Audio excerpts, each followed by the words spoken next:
I'm going to do two sample Lewis structures following the method I showed you in class. The first molecule we'll do is PF3. Step 1, count valence electrons. Phosphorus is in group 15, so it has 5 valence electrons.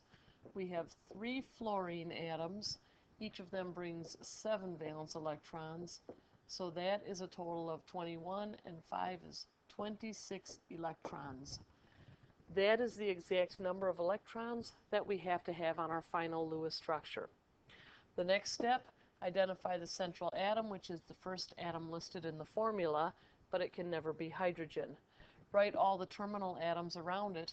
We have 3 fluorines, so I will put 3 fluorines. It doesn't matter if they're spaced evenly, just so they are surrounding the central atom. The next step, we will make a single bond between each terminal atom and the central atom. A single bond is a pair of electrons shared between the atoms, so we have just put 6 electrons on our Lewis structure.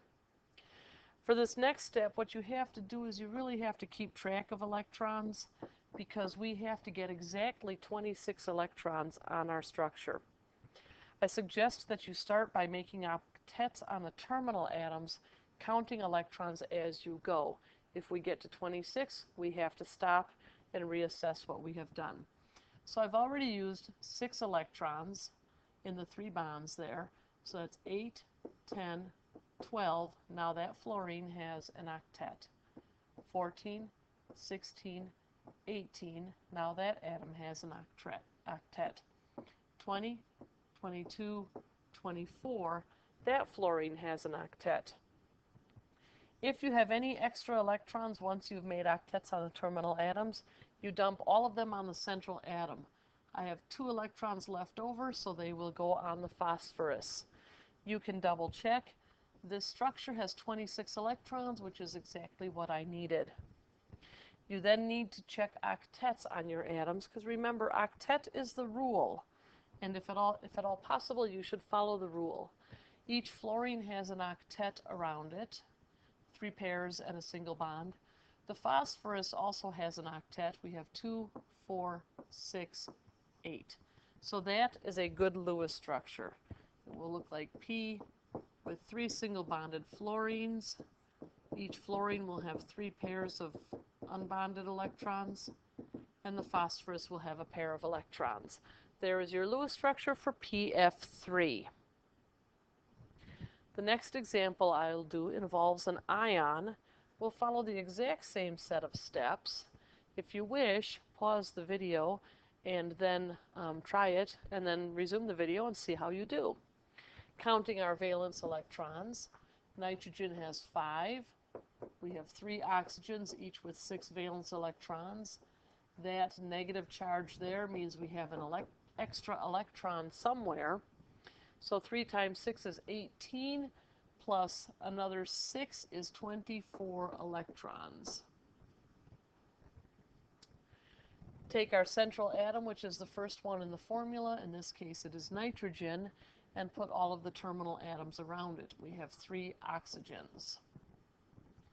We'll make a single bond between the terminal atom and each terminal atom and the central atom. Just like in the last example, I've got 3 single bonds, so I have used a total of 6 electrons. Keeping track of electrons, we will now make octets on the terminal atoms and see how we do. 2, 4, 6 electrons in the bonds, 8, 10, 12, that oxygen is done, 14, 16, 18, that oxygen is done, 20, 22, 24, and now I realize that I have just reached the magic number of 24. I cannot put any more electrons onto this molecule. This is where we run into this rule here. If you don't have enough electrons for octets, then you will need to do some extra sharing. Nitrogen does not have an octet at this point. It has 2, 4, 6 electrons in those bonds. It needs 2 more.